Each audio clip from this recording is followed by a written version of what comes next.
तमिलनाडु में नए पार्टी का आगाज, स्टालिन हताश व परेशान। क्या साउथ सुपरस्टार विजय बनेंगे राजनीति के नए पावर स्टार? विजय की पहली रैली, तमिलनाडु में राजनीतिक उथल पुथल।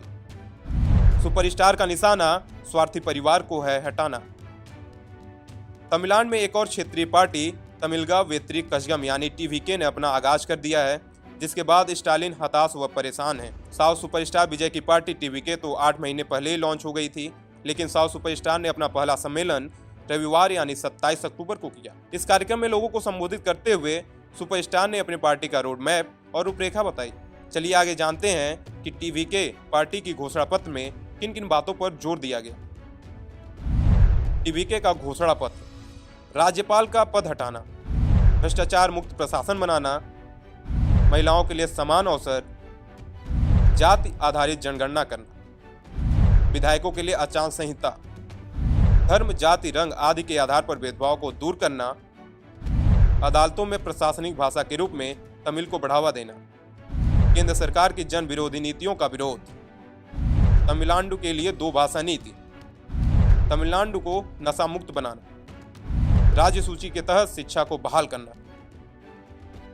अगर अगले विधानसभा चुनाव में टीवीके की पार्टी सत्ता में आती है तो इन सब मुद्दों पर उनका विशेष ध्यान होगा, जिसको लेकर वो काम करेंगे। चलिए आगे जानते हैं कि तमिलगा वेत्री कजगम टीवीके पार्टी के प्रमुख और एक्टर विजय ने रविवार को पार्टी के पहले सम्मेलन में लोगों को संबोधित करते हुए क्या क्या कहा।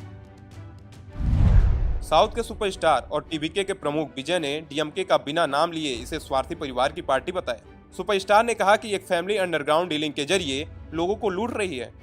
यह ग्रुप राजनीति में आने वाले हर नए शख्स पर भगवा पोतने की कोशिश कर रही है। तमिलनाडु के लोग सद्भाव और एकता के साथ रहते हैं, लेकिन यह ग्रुप इन लोगों में बहुसंख्यक और अल्पसंख्यक का डर पैदा करता है। वहीं साउथ सुपरस्टार विजय ने अपने पहले सार्वजनिक भाषण में आगे कहा कि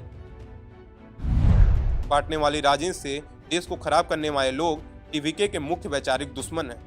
अगला स्वार्थी परिवार द्रविड़ मॉडल के नाम पर तमिलनाडु के लोगों को लूट रहा है, पेरियार और अन्ना के नाम का इस्तेमाल कर रहा है। यह हमारा राजनीतिक दुश्मन है। टीवीके द्रविड़म और तमिल राष्ट्रवाद को अलग अलग नहीं मानती। पार्टी ने आनुपातिक प्रतिनिधित्व की भी वकालत की और इसके लिए जाति जनगणना की मांग की।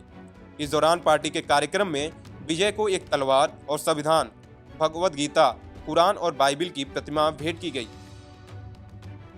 साउथ के सुपरस्टार विजय ने 2 फरवरी को अपनी पार्टी लॉन्च की थी। इसके बाद 22 अगस्त को उन्होंने पार्टी का फ्लैग और सिंबल लॉन्च किया था। चुनाव आयोग ने 8 सितंबर को उनकी पार्टी को राजनीतिक पार्टी के रूप में आधिकारिक मान्यता भी दी थी। विजय पहले ही ऐलान कर चुके हैं कि राजनीति में आने के बाद वे फुल टाइम सिर्फ लोगों की सेवा करेंगे। 30 अप्रैल 2025 को रिलीज होने वाली थलापति 69 उनकी आखिरी फिल्म होगी।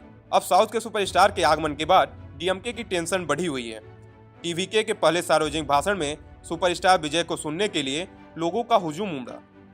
इस भीड़ ने बता दिया कि अब आने वाले समय में डीएमके के सामने टीवीके पार्टी बहुत बड़ी चुनौती बनेगी। शायद इस बात का अंदाजा स्टालिन को लग चुका है। अब देखने वाली बात होगी कि डीएमके कैसे टीवीके के चुनौतियों का सामना करती है। ये तो आने वाला वक्त ही बताएगा। Bureau report, Punjab Kesari TV. हमसे जुड़े रहने के लिए हमारे YouTube चैनल को सब्सक्राइब करें और नई वीडियो की नोटिफिकेशन के लिए बेल आइकॉन को दबाएं।